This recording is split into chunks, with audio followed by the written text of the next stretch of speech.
So, what if all the success and all the knowledge you've built up in your career, what if it wasn't just for you, you know? What if it could actually become this powerful force for your entire community? Well, today, we're going to dive into a playbook designed to do exactly that, to help us transform individual achievement into real collective impact. This is the big question, isn't it? How do we actually build a bridge from our own achievements to something bigger, something that lifts everyone up? It's about way more than just hitting our personal goals. It's about creating a legacy. And hey, this isn't just some nice, fuzzy idea. It's a practical framework for making it happen. At its core, this whole thing is about a huge shift in our mindset. It's about moving from thinking about my career to our community. It's about reframing our skills not just as things we own, but as tools we can use for a shared impact. It really is that simple but profound switch from thinking I to thinking we. But you know, a shift like this doesn't just happen out of thin air. It needs a solid foundation. And it all starts by intentionally creating a space where genuine, meaningful connection can actually happen. So what does a space like that even look like?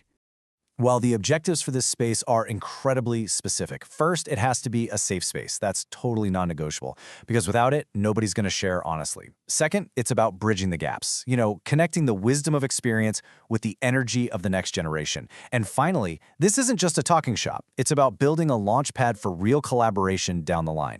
And who makes all this happen? The facilitator. But their role is absolutely crucial, and maybe not in the way you'd think. They're not the expert in the room, not at all. They're a guide, they're a listener. Their whole goal is to draw out the wisdom that's already in the group, not to give a lecture. It's a role that's really defined by humility and service. Okay, so with the right mindset and the foundation all set up, how do you actually, do this? Let's get into the playbook, this step-by-step guide for turning all these ideas into a real, impactful session.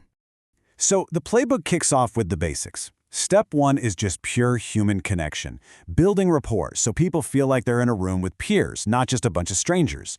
Only after that can you move to step 2, understanding. Because before any wisdom can be shared, you have to know who's in the room and what they're actually going through. And when we talk about key challenges, we are not talking about abstract business problems. Nope, we're talking about the real, messy human stuff, the specific hurdles people are facing in their careers, with their families, in their own personal growth. This is where the real conversation has to happen. So once you've built that foundation of trust and understanding, it's time for the heart of the session, sharing real, practical wisdom. This is where the more senior members get to step in, not with textbooks or theories, but with their life experience. This quote really just says it all. Your experience is the textbook. The struggles you went through, the breakthroughs you had, the lessons you learned the hard way, that's the curriculum. It's all about sharing those unwritten rules and that hard-won wisdom that, let's be honest, you're not going to find in any book. And the real power here is just how practical these topics are. This isn't some high-level theory. It's the real stuff of life. How do you balance work and family? How do you manage your money? How do you stay grounded? These are the kinds of conversations that give people immediate, tangible value for their own lives. A great conversation is an amazing thing, but it's not the end goal. This entire process is actually designed to build a bridge, taking you from that conversation directly to collective action. So the question is, how do we cross it? Well, here's the secret. It's designed to be a totally natural transition.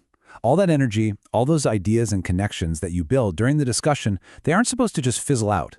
They're the fuel for what comes next. The conversation itself actually points out the needs and the opportunities for the group to work on together. And all that energy can be channeled into 3 really clear pathways. You can focus inward on empowering other members through mentoring and skill development. You can focus outward on educating the community through outreach programs.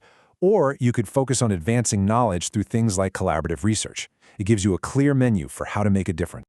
So after all said and done, it all comes down to this one really powerful question. After all the connection, all the conversation, what's one concrete project your group could actually start tomorrow? How can you turn all that shared wisdom into shared impact? Because that right there is the real opportunity.